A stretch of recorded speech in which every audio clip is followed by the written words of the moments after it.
everyone, you are watching Eagle News Switzerland. I am Rowena Gregorio, and in today's show, we will bring you stories from continental Europe and Africa.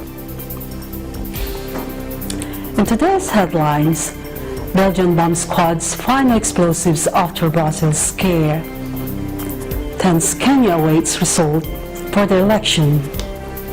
ASEAN 2017 at 50 in Moscow, Russia. The chapel dedication in Haute-Chanet, Lesotho. In lifestyle, a fun game called Pie Face. A visit to sea life in Constance, Germany. And an explanation of the brutal fight. And in sports and technology, Tesla's newest electric vehicle. And Real Madrid's victory at the European Super Cup. In Belgium, a man claimed to carry a bomb in his car. More to this story from Frida Ordinario. In Belgium, a bomb squad found no explosives after a man had claimed carrying a bomb in his car. Brussels prosecutors confirmed there was no evidence that the man planned an attack. Officers fired at the car tires to slow him after a high-speed chase, went through a red light, and refused to stop for a police check. When the police got the driver out, he immediately claimed there were explosives in his car. According to spokeswoman for prosecutor Ine van Wimers, the person was mentally unstable. She also said that the suspect was from Rwanda, Africa, and has no record by the police. The bomb scare happened in the district of Molenbeek, which was closed down by the police, confining 400 people in the vicinity. The area was shut off by police until the vehicle was probed by a robotic bomb detector. Molenbeek had been also identified as the hometown of the Islamic State members who attacked Paris, France in November 2015, killing 130 people, wounded quite a number of civilians. Kenya has released its official preliminary results, declaring President Uhuru Kenyatta winning by 54.2% against his opposition Raila Odinga, a lead of 1.4 million votes with 99% of polling stations reported. We declare him as the president of our country. Odinga supporters were on streets demanding that its candidate should be declared winner in this presidential vote. However, some older men were discouraging young protesters not to join the crowds. Kenyans were worried that similar protests will happen just like in 2007 election that killed 1,200 people.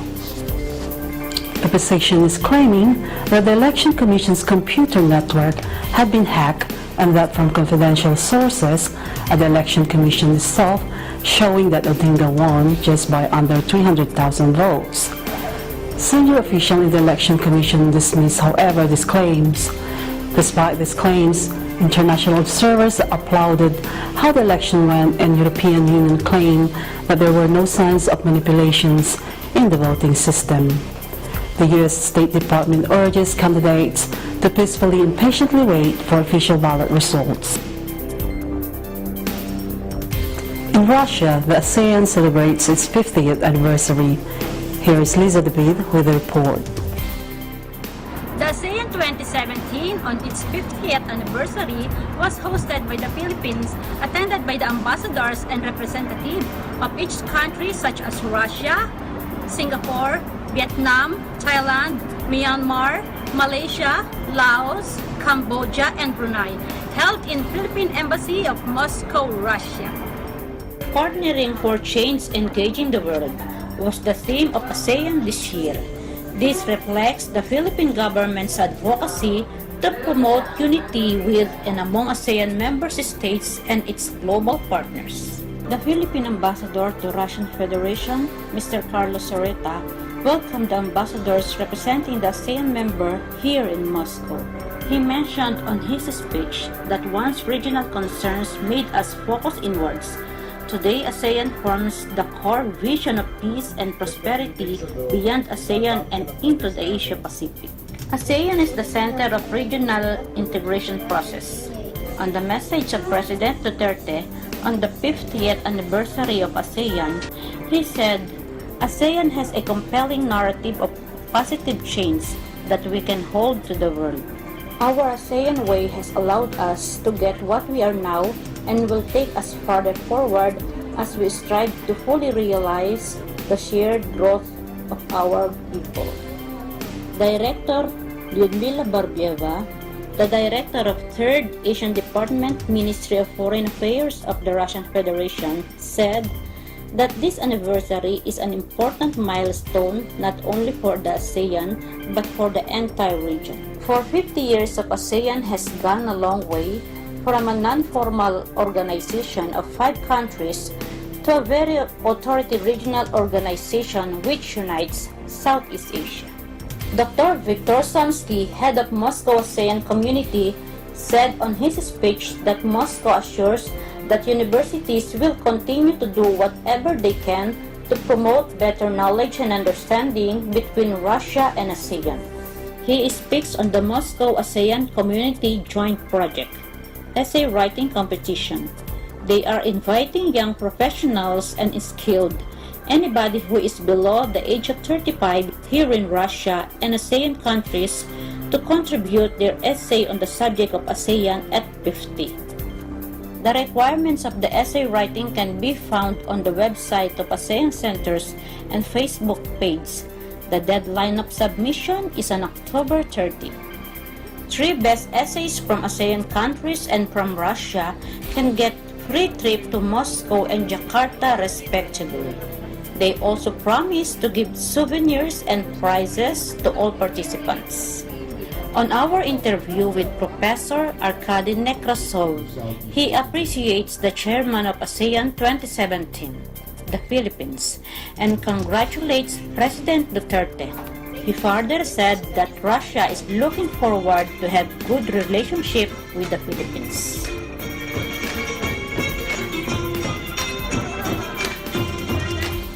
I was informed that Marcos has selected, Imelda Marcos selected this building 40 years ago at the Philippine Embassy inside the ASEAN countries to have a good relations with nowadays the Philippines is chairman of ASEAN this year because they have every year rotation. Last year it was Laos. And I would like to stress that now I have a very good task to organize my magazine, Foreign Ministry Magazine International Life. It's very popular and very prestigious magazine, Foreign Ministry in Russia. We will organize a special series of the articles about Russia and the ASEAN countries. I need prosperity for Filipino people. I need good cooperation with Russia, and I need that Philippines will be a good, great power in the near future. All ASEAN members who participated in this event look forward to many years of cooperation for a stronger ASEAN. From Moscow, Russia, I am Lisa David, ABC Russia correspondent. I am 125. Correspondent Priscilla Chile reports from Africa, where the Church of Christ dedicated a new house of worship in Hapochene Village, Lesotho.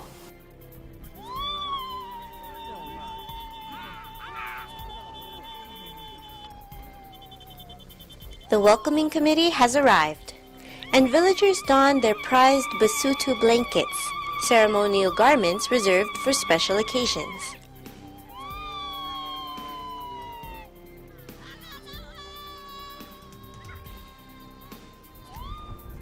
I'm standing in the village of Hafachane in the Kingdom of Lesotho. Never heard of it? That's because it's a small country, landlocked within the country of South Africa. When you come here, you feel almost as if you've stepped back in time. Well, a lot of that has to do with these mountains and this topography.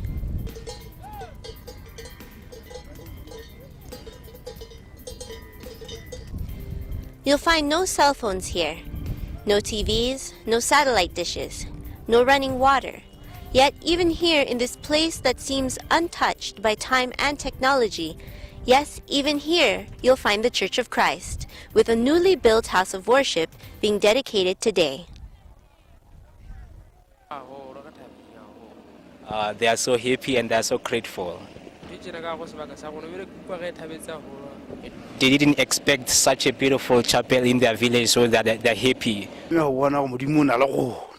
What came in their minds was that, really God is with them here in this village. Minister of the Gospel, Brother Stephen Fajardo, introduced the people of this village and the surrounding villages of Semongkong to the Iglesia ni Cristo. He was able to reach out with the help of translators like Tabiso. The other challenge that I faced as a translator is that I had to ride the horse for so long, translating in the mountains for 2 hours, maybe, to be precise, to get to the villages. As their interest in the church grew, so did their desire for a suitable place of worship. They then donated this piece of land and worshipped right here, in the frigid conditions of the mountains of Lesotho.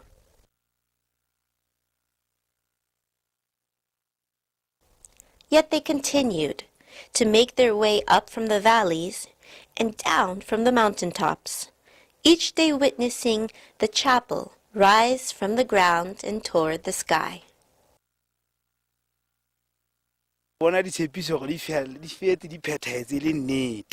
They were expecting that the promises that were made that the chapel will be built here should be fulfilled. The promises are fulfilled, that's why they are so thankful. The chapel seats 300 worshippers. The roof is being fitted with solar panels. Yet its most notable feature is its facade, crafted from stones hand-cut by the villagers themselves, a labor of love and a source of joy to the village's chief. She's so grateful because her people welcome the Church of Christ in this village. Her dream is that God has opened the doors for the villagers. The doors to this chapel open today, with a worship service officiated by Iglesia ni Cristo Minister of the Gospel, Brother Glicerio B. Santos.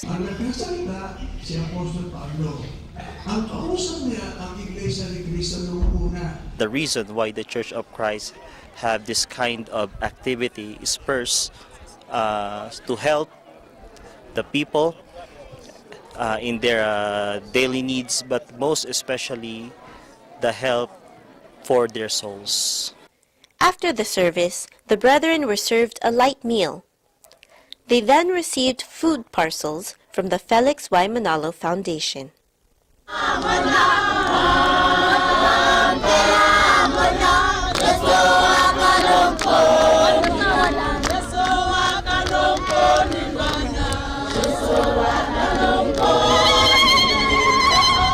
Reporting for Eagle News, I'm Priscilla Chulu.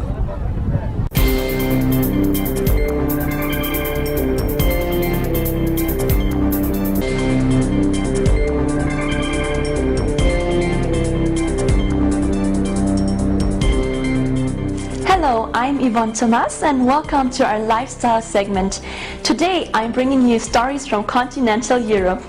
Here are today's topics. How to make your next socializing fun with a pie-faced duel. A visit to sea life.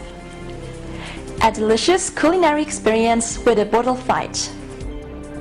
I bet you have seen this game on several social media platforms already. It's a fun game for young and old. Even more fun when you get to compete against a partner. Here is Abby Ordinario introducing to you the pie-faced duel. Hey everyone, this is Abby. You probably already Googled or searched on YouTube this gadget that we will introduce to you today. This gadget is guaranteed to bring fun to your friends and to your family. So join me today as we unpack Pie-Faced Duel.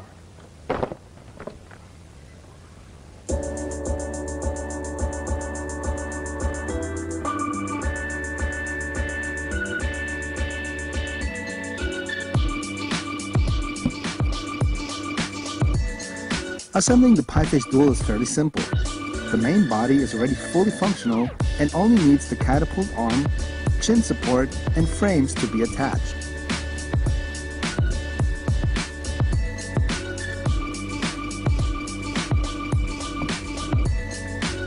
The goal of the game is to push the button faster than your opponent. A turntable indicates how close you are to activating the catapult. At some point, the hand is released towards the direction of the player and surprises the player's face with whatever has been placed on the hand. The only thing left to do is invite your friends and family. It's a game for young and old and pre-programmed to make you laugh your heart out. But don't get distracted during the duel, or you might have a surprise coming your way.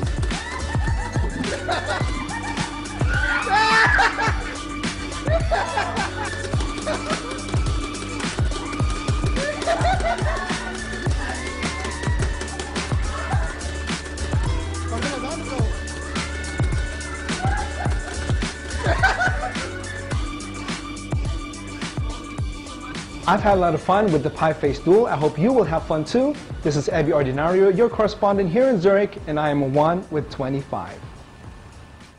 Thank you, Abby. Now, have you ever wondered where you can have the best underwater experience without having to dive into great oceans? Let Kathleen Funner give you a glimpse of the life under the sea. If you are looking for a fun activity with your family, even on a gloomy Sunday, Sea Life here in Constance, Germany might be the right place to visit. The Sea Life Aquarium in Constance, Germany is located directly at the Bodensee, which is only 5 minutes away from the Swiss border. This ocean exhibit is open for all ages who would like to get to know more about the life under the sea.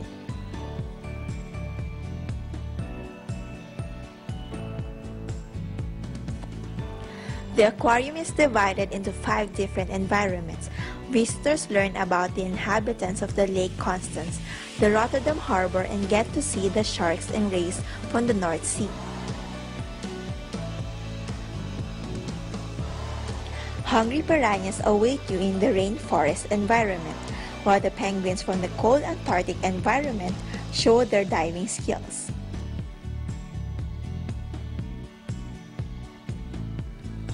In order to experience what the creature from the sea feels like, children are also able to touch the animals in the touch pool.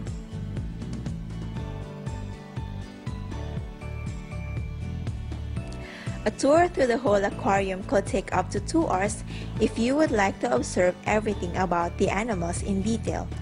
It's a time well spent with excitement and fun for the children.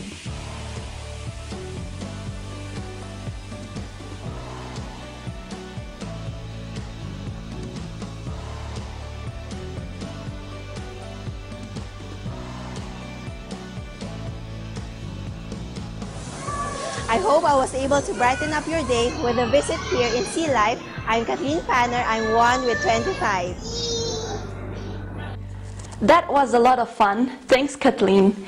There are so many ways to feed your hungry guests for your next party, but have you ever tried a boodle fight before? Frida Ordinario is going to show you how to bring every get-together to the next level. Boodle fight is a Philippine military term, and yet we hear this a lot in Filipino socializings. What does this Philippine military term have to do with Filipino socializings? Let's find out. The term boodle fight originated from the Philippine Military Academy and symbolizes camaraderie and brotherhood. Everyone, regardless of rank or status, would eat food together by using their bare hands, which was served on a long table.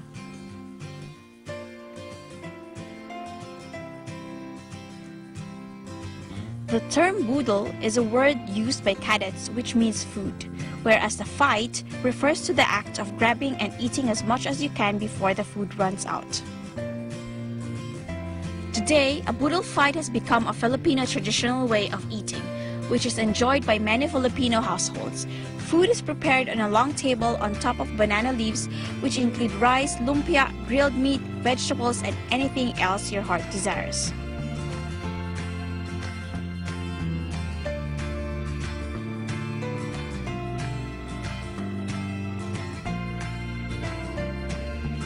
The main ingredient in every boodle fight is the time you spend together with friends and family while eating delicious cooked food. There is no rush in chugging down the food. It's all about enjoying each other.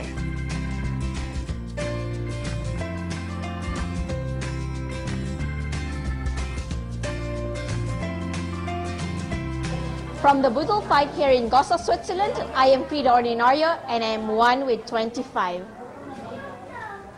That was so delicious. Thanks, Rita. I hope you enjoyed our stories and join us next time for more lifestyle news from continental Europe. I'm Yvonne Thomas and I am 1 with 25.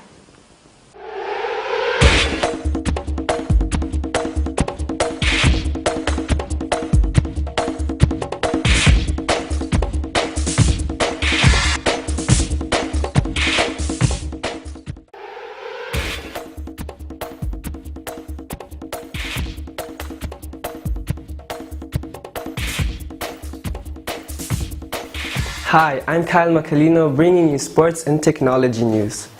In today's news, we will introduce to you Tesla's newest product, the Model 3. In football, Real Madrid wins the European Super Cup with 2-1 against Manchester United. In technology, Abby Ordinary reports about Tesla's newest electric vehicle. This month, Tesla introduced their newest production vehicle, the Model 3, at their launch event in Fremont, California. Once released, the car for the masses will cost around €35,000 and will have a range of 500 kilometers per battery recharge. This range is much higher than what customers expected before the launch. Every day, Tesla receives 1,800 reservations. Production of the Model 3 will begin in January 2018 with the goal to produce 10,000 cars every week. The company's vision is that all Tesla models will drive completely autonomously at a later stage. So initially, only the driving assistance function will be activated. The software for autonomous driving will be loaded later into the vehicles. To prepare the vehicle for autonomous driving, the standard Model 3 will include 8 cameras and a dozen ultrasonic sensors, according to Tesla CEO Elon Musk. A 15-inch touchscreen monitor is integrated, which will replace buttons and speedometer in the heads-up display. The Model 3 plays a key role for the future of Tesla. With a basic price of €35,000, it is set to bring the electric car manufacturer from the luxury niche into the wider market. Tesla production is expected to increase from around 84,000 cars from last year to 500,000 vehicles in 2018, and for 2020, Musk is targeting 1 million. This is Abby Ordinario reporting for Eagle News. Now let's move on with Real Madrid's latest victory at the European Super Cup. A sold-out crowd of over 36,000 people witnessed UEFA Champions League winner Real Madrid beating UEFA Europe League holders 2-1 on Tuesday. Real Madrid was superior and controlled the first half, which led to a goal in the 24th minute by Brazilian midfielder Casemiro with a left-foot strike. Shortly after the break, Isco consolidated Real's advantage with a slick finish. Manchester United's new striker Romelu Lukaku got his first goal for the club in a competition to reduce the deficit by 1 in the 62nd minute with a simple finish on the rebound. Jose Mourinho's United pressured the last 15 minutes and they could have tied the game when Marcus Rashford burst through, but with a great save by Keylor Navas, it sealed Real's victory, which was the 5th international trophy under coach Zinedine Zidane. Real Madrid lifted the European Super Cup for the 4th time in club history. They also became the first team to retain the trophy back-to-back since AC Milan in 1990. That's all for today's sports and technology news. I'm Kyle Macalino and I am 1 with 25. That is today's Eagle News International Switzerland edition. Join us again next time as we bring you news that matters.